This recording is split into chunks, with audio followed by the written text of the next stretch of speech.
नमस्कार साथियों, और साथी जुड़ जाए, उसके बाद आप लोगों के समक्ष अपनी बात को मैं रखूंगा।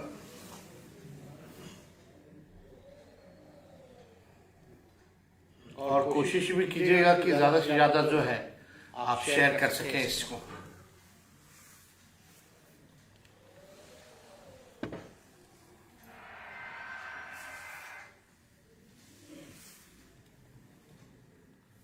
सभी हमारे लाइव व्यूअर्स को प्रणाम करते हैं।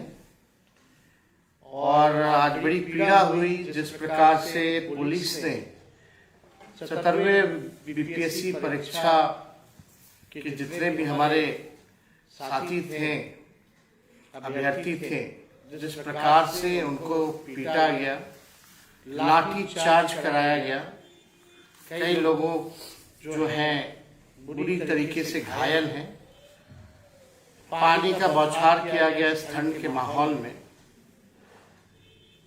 इसकी हम कड़ी निंदा करते हैं और खेद प्रकट करते हैं। और बहुत ही पीड़ा देने वाला विजुअल्स भी हम लोगों के सामने आया। सभी जितने हमारे अभ्यर्थी हैं, मैं उन सभी लोगों से कहना चाहता हूं कि तेजस्वी यादव आपके साथ खड़ा है, मजबूती के साथ।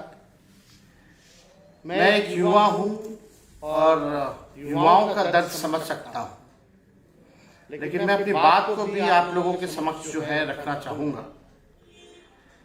सबसे पहले ये इशू बीपीएससी 77वीं परीक्षा को लेकर के आया कि नॉर्मलाइजेशन को लेकर के लोग जो है आंदोलन कर रहे थे, प्रोटेस्ट कर रहे थे।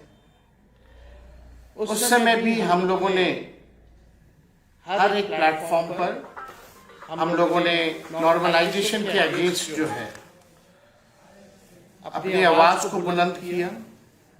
और लगातार हम लोगों ने मीडिया के माध्यम से एक नैतिक समर्थन हम सभी लोगों ने उन अभ्यर्थियों को देने का काम किया।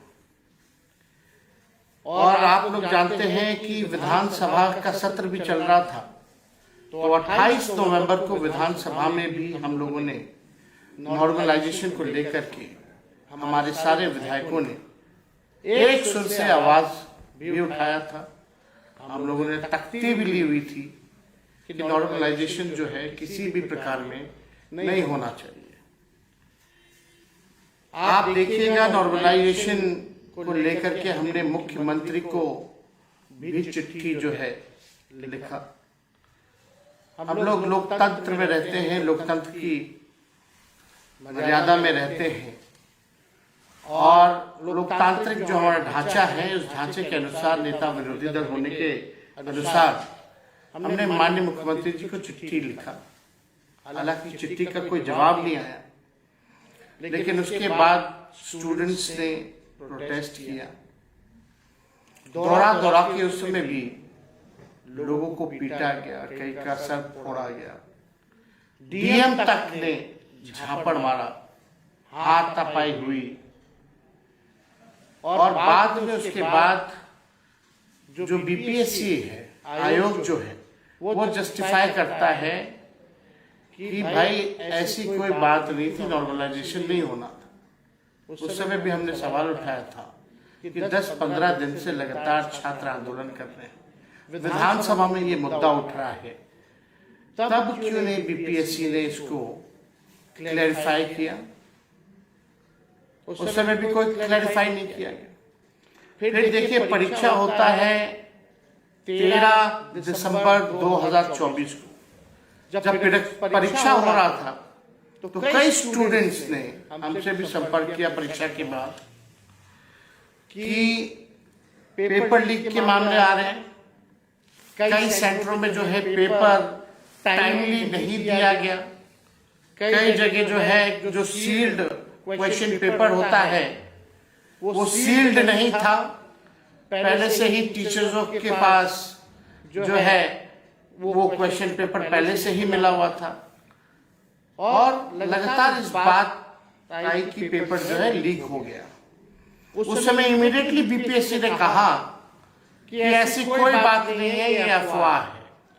लेकिन कुछ छात्रों ने सबूतों के साथ, एविडेंस के साथ अपनी बात को रखा और बीपीएससी को 15 या 16 दिसंबर ऐलान करती है कि जहां 12,000 छात्र बापू सभागार जो स्थल था वहां जो है उस सेंटर का रद्द कर दिया जाता है। अब बात यह है कि जब पेपर लीक हुआ है तो एक सेंटर का ही क्यों रद्द किया गया? ये एक तरह से नॉर्मलाइजेशन ही है। इसलिए छात्रों ने फिर से आंदोलन किया, आवाज उठाई कि री एग्जाम होना चाहिए फॉर ऑल, फॉर एवरीवन। और री एग्जाम के पक्ष में मैं भी खड़ा हूं, क्योंकि ये नौजवानों के भविष्य के साथ खिलवाड़ है। और अगर एक सेंटर में नहीं, कई सेंटरों में, कई जिलों में ऐसी बात आई कि क्वेश्चन पेपर लीक है, समय पे पेपर नहीं मिल रहा है, paper seal, question paper seal नहीं थे, तो अगर रद्द करना चाहिए तो रद्द सबके लिए होना चाहिए। और शांतिपूर्वक जो हमारे अभ्यर्थी थे, गर्दनी बाग जहां उनको स्थल मिला हुआ था, शांतिपूर्वक जो है धरना कर रहे थे। और बीपीएससी और सरकार जो है दबाव में है, दबाव में थी। लगातार भूख हड़ताल जो है छात्र कर रहे थे। और मुझे याद है कि हम लोगों ने नैतिक तौर पे सभी लोगों को हर एक कहीं दिया जाते थे, मीडिया के माध्यम से, सोशल मीडिया के माध्यम से। इन अभ्यर्थियों का समर्थन में हम हमेशा रहे। 19 दिसंबर को तकरीबन 11 बजे कुछ अभ्यर्थी मुझे कॉल करते हैं, वीडियो कॉल करते हैं, और वो कहते हैं कि आप हमारा साथ दीजिए, आप एक बार गर्दनी बाग हमसे मिलने ज़रूर आइए। 19 तारीख को हम कटिहार में थे और हमने रात की ट्रेन पकड़ी और रात में ही हम जो है कटिहार से पटना पहुँचे। और पटना पहुँचते ही हम गर्दनी बाग सीधे गए, उन अभ्यर्थियों की समस्याओं को जाना और हमने अपना समर्थन, नैतिक समर्थन, पूरा समर्थन जो है उनको दिया। पहले छात्र कहते थे कि कोई राजनीतिक रूप से ये आंदोलन नहीं होना चाहिए, राजनीति के लोगों को नहीं आना चाहिए। लेकिन कई लोगों ने मुझे बुलाया और एक राजनीतिक के हैसियत से नहीं, बल्कि एक युवा होने के नाते हम वहाँ पहुँचे, लोगों की पीड़ा को हमने सुना, उनका हम पूरा समर्थन हम लोगों ने किया। और उसके बाद आप देखिएगा 22 दिसंबर को फिर से 21 की रात में हम मिले अभ्यर्थियों से, और 22 दिसंबर को हमने पुनः मुख्यमंत्री जी को चिट्ठी लिखा कि री एग्जामिनेशन जो है होना चाहिए। और जो भी छात्रों ने हमको बताया था, उन सारी बिंदु, जितने भी इश्यूज थे, उसको हमने अपने चिट्ठी में जोड़ करके माननीय मुख्यमंत्री जी को लिखा। लेकिन माननीय मुख्यमंत्री जी का कोई जवाब नहीं आया। आप देखिएगा 11 दिन से लगातार जो शांतिपूर्वक जो तरीके से गर्दनी बाग में जितने छात्र छात्राएं धरना दे रहे थे, वो लगातार सरकार और आयोग जो दबाव में थी। लेकिन हम सरकार में भी रह चुके हैं, और सरकार में रहने के अलावा हमें वो सिस्टम भी पता है कि अगर आंदोलन को कुचलना है तो कैसे कुचला जाता है। देखिए, पहली बात तो बीपीएससी आयोग क्या है? कुछ नहीं है। जो है केवल मुख्यमंत्री नीतीश कुमार जी हैं। ये बात हम सब लोगों को समझना पड़ेगा, क्लैरिफाई होना पड़ेगा। आयोग कुछ नहीं है। आयोग के चेयरमैन को किसने बनाया? मुख्यमंत्री ने बनाया, नीतीश कुमार जी ने बनाया। रिटायर्ड अधिकारी हैं, उनको बनाया गया है। और मुख्यमंत्री जी अगर चाहें तो 2 मिनट में आयोग के चेयरमैन को बदल सकते हैं, कोई बड़ी बात नहीं है। लेकिन ये स्पष्ट हो गई कि होम डिपार्टमेंट भी मुख्यमंत्री के पास है और बीपीएससी का कंट्रोल भी, बीपीएससी का चेयरमैन बनाने का पावर भी मुख्यमंत्री के पास है। लेकिन मुख्यमंत्री बीपीएससी के आयोग जो चेयरमैन हैं उनको बदलना नहीं चाहते हैं, यह स्पष्ट है। और पुलिस जो है, क्योंकि होम डिपार्टमेंट मुख्यमंत्री के कंट्रोल में है, इस सर्दी में जिस प्रकार से लाठी बरसाया जा रहा है, लोगों का कलेजा दहल जाना चाहिए। अगर उनके बच्चे होते, उनके भाई होते, उनके बेटे होते, किसी अधिकारी के बच्चे होते इसमें, तो वो लोग क्या करते? कोई नेता का बेटा होता तो वो लोग क्या करता?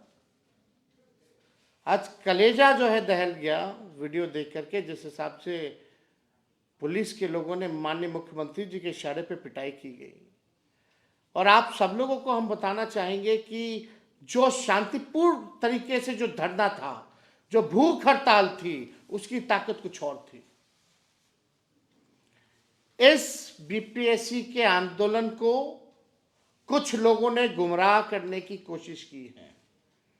हम भी चाहते तो आप लोगों को बोलते आओ गांधी मैदान, अपने एक कॉल पे 5 लाख लोगों को हम बुला देते, लेकिन उसका हल नहीं निकलना था। जो भूख हड़ताल और शांतिपूर्ण ढंग से जो हड़ताल हो रही थी, उससे बीपीएससी भी कांप रहा था और सरकार भी हिली हुई थी। लेकिन सरकार ने नया फॉर्मूला निकाला कि सरकार की बी टीम, बीजेपी की बी टीम, कुछ जो राजनीतिक दुकानदारी करते हैं, उन लोगों को आगे खड़ा किया गया और गांधी मैदान आंदोलन को ले जाना पड़ा।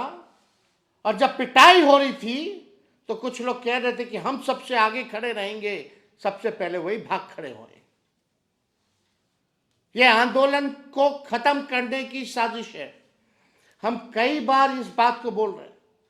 हम कोई राजनीति यहां करने नहीं आ रहे। राजनीति करना होता तो हम भी गांधी मैदान में आप लोगों को आह्वान करके अपनी राजनीति को चमकाने का काम करते हैं। लेकिन आज जो गर्दनी गांधी मैदान में जिस हिसाब से पिटाई हुई है, कोई परमिशन नहीं था वहां आंदोलन करने का। वो इलाका आंदोलन करने का नहीं है, गर्दनीबाग स्थल है। भटकाया गया लोगों को ताकि एफआईआर हो उन छात्रों पे, और एफआईआर अगर होगी तो आप समझ जाइए कि आपको जेल जाना पड़ेगा, आपको नौकरी नहीं मिलेगी, आप एग्जाम में नहीं बैठ सकते। ये आंदोलन को कमजोर करने का, भटकाने का दूसरा फॉर्मूला बीजेपी के बी टीम वालों ने, सरकार से कुछ लोग मिले हुए हैं, उन लोगों के इशारे पे ये काम जो है हुआ है कमजोर करने का। लेकिन फिर भी हम सब लोगों को हिम्मत और हौसला नहीं खोना है। 6 तारीख को परीक्षा थी, परीक्षा आने वाली है 6 जनवरी को। अभी समय था। अगर भूख हड़ताल और गर्दनीबाग स्थल में 4 तारीख को जो है परीक्षा शायद होना है, लेकिन अभी समय था। अगर भूख हड़ताल और आपका धरना गर्दनीबाग में होता तो मुझे पूरा विश्वास है कि सरकार जो है झुकती, मुख्यमंत्री को कोई ना कोई एक्शन लेना पड़ता। आज भी हम कह रहे हैं कि इसका आज 17वीं बीपीएससी परीक्षा लीक हुई है, एग्जामिनेशन रद्द हुआ। आगे भविष्य में और भी परीक्षा होगी, होती रहेगी। क्या आगे भी भविष्य में भी इसी तरीके से हमारे छात्र छात्राएं आंदोलन करेंगे, लाठी खाएंगे, संघर्ष करेंगे और पेपर जो है लीक होता रहेगा, किसी अधिकारी पर जो है कार्रवाई नहीं होगी? तो इसका एक ही मात्र सॉल्यूशन है, वो राजनीति ही है। इसलिए आप सभी छात्र छात्राएं जितने हमारे फेसबुक पे जुड़े लाइव साथी सुन रहे हैं, हम पूरी तरीके से ये कहना चाहते हैं कि शांतिपूर्ण ढंग से ही आप लोग जो है अपने आवाज़ को बुलंद कीजिए। उसमें ताकत है। किसी के भी, चाहे मेरे या किसी और के कहने पे आप लोगों को भटकने की जरूरत नहीं है। ये आंदोलन शुरुआत छात्र छात्राओं ने, अभ्यर्थियों ने किया था। ये आंदोलन किसी पॉलिटिकल पार्टी, किसी नेता का नहीं होगा, बल्कि केवल और केवल अभ्यर्थियों का होगा, छात्र छात्राओं का होना चाहिए। ये आपकी ताकत है और इस आंदोलन को किसी भी तरीके से किसी के बहकावे में आप लोगों को आने की जरूरत नहीं है। ये लोग अपनी राजनीति को चमकाने के लिए आपके भविष्य के साथ खिलवाड़ करना चाहते हैं। और 4 तारीख को परीक्षा होने वाली है। हम लोग शांतिपूर्ण ढंग से आवाज उठाएं। हमने 2-2 बार मुख्यमंत्री को चिट्ठी लिखा है। अगर मुख्यमंत्री चिट्ठी का जवाब नहीं देंगे तो हमारी कोशिश होगी उनसे समय लेकर के हम मिलने जाएं और मिल करके जो है इस समस्या का समाधान निकालें। तो आप सब लोग जो हैं उम्मीद मत खोइए और जो दर्द आप लोगों ने सहा है, जो तकलीफ आप लोगों ने सही है, इसका भी हिसाब होकर के रहेगा। लेकिन धैर्य रखने की जरूरत है। शांतिपूर्ण ढंग से कोई आंदोलन किया जाना चाहिए, लेकिन कुछ लोग इस चीज को, इस आंदोलन को हाईजैक करना चाहते हैं। आप सब लोगों से विनम्र आग्रह है, जितने हमारे युवा साथी हैं, जितने हमारे राष्ट्रीय जनता दल के लोग हैं, महागठबंधन के लोग हैं, सभी लोग जो हैं अपना नैतिक समर्थन और अलग अलग प्लेटफॉर्म पर आप लोग इन अभ्यर्थियों के लिए आप लोग आवाज उठाने का काम कीजिए। और सरकार, बहरी जो सरकार है, उसको आप लोग जगाने का काम कीजिए।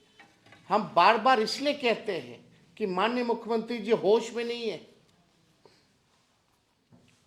बिना जाने हम नहीं कह रहे हैं, हम जानते हैं, तभी हम ये कह रहे हैं कि माननीय मुख्यमंत्री जी होश में नहीं है।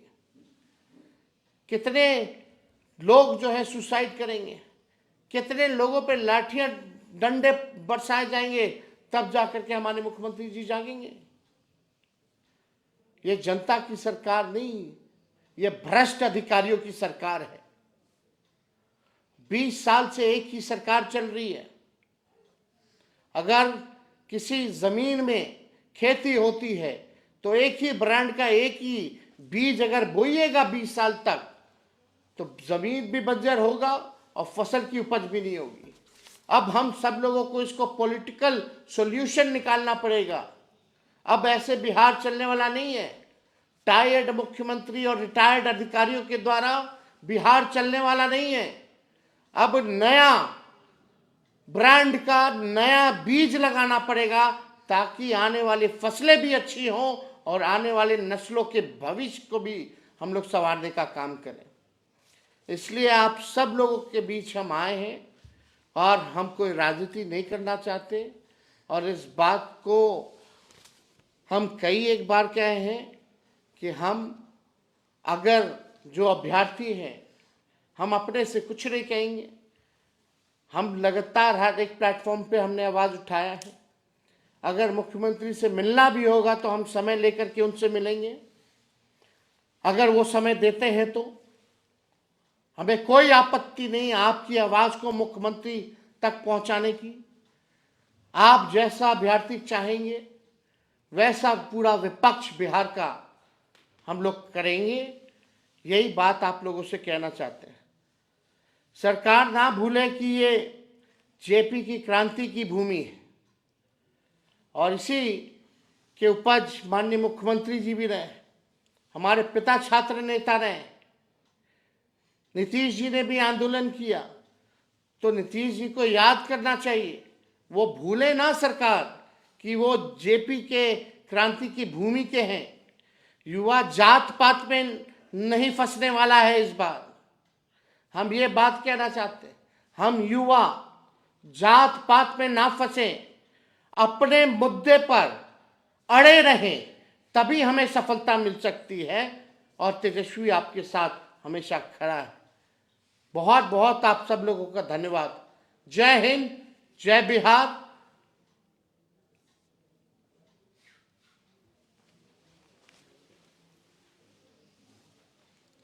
सारा आ गया ना।